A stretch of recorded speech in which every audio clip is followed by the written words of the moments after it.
আমি আপনাদের সামনে আরেকটি নতুন ভিডিও নিয়ে ভিডিওটিতে আপনাদের সামনে তুলে ধরছি একটি মূলা ক্ষেতের দৃশ্য।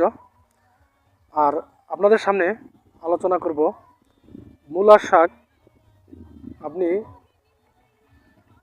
চাষ করতে হলে কী কী পদক্ষেপ নিতে হবে, কী কী কাজ করতে হবে, আর মূলা শাকের ফলনই বা কেমন হবে তা আপনাদের সামনে তুলে ধরছি।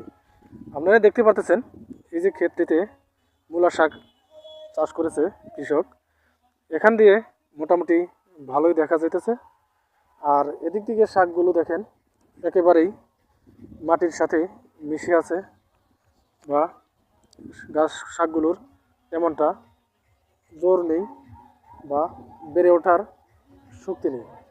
এর কারণগুলো হলো, আমরা জানি প্রথমতে জমি চাষ করে মাটি উর্বরতা বৃদ্ধি করতে হয়, তারপর কিছু জৈব সার ব্যবহার করতে হয় বা রাসায়নিক সার ব্যবহার করতে পারেন।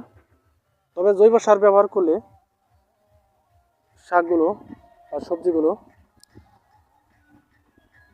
মানুষের শরীরের জন্য বা দেহের জন্য কোনো ক্ষতিকর বা ক্ষতি করার সম্ভাবনা থাকে না। রাসায়নিক সার ব্যবহার করলে ক্ষতিকারক বিষয় থাকতে পারে, ওটা আমি কত দূর আমি যাব না। তবে যদি আপনি মূলা শাক চাষ করেন তাহলে অবশ্যই মাটি ভালোভাবে উর্বর করে নেবেন, তারপর রাসায়নিক সার দেন বা জৈব সার দেন, যেটাই দেন, দিয়ে কয়েকদিন মাটিটা চাপা দিয়ে রাখবেন। তারপর আপনি মূলা শাকের বীজ বপন করতে পারেন। দেখবেন এভাবে চাষ করলে আপনার সবজি দ্রুত বড় হয়ে যাবে, এমনকি টাটকা ও সৌন্দর্যপূর্ণ সবজি ক্ষেত সে সুন্দরভাবে সাজিয়ে উঠবে, আর সেই সবজিগুলো খেতেও সুস্বাদু হবে। যদি ভিডিওটি ভালো লাগে অবশ্যই একটা লাইক, একটা কমেন্ট, একটা শেয়ার করে দিবেন। তো আজকের মতো এখানেই বিদায়।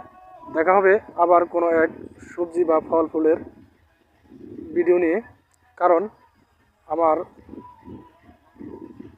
আমার প্রফেশনটাই হলো ভেজিটেবলসের উপর ভিডিও বানানো, তাই আমি শাক সবজি ও ফল ফুলের উপরে ভিডিও নিয়ে আপনাদের সামনে আবার হাজির হব। সে পর্যন্ত ভালো থাকেন, সুস্থ থাকেন, শুভকামনা রইল আপনার জন্য।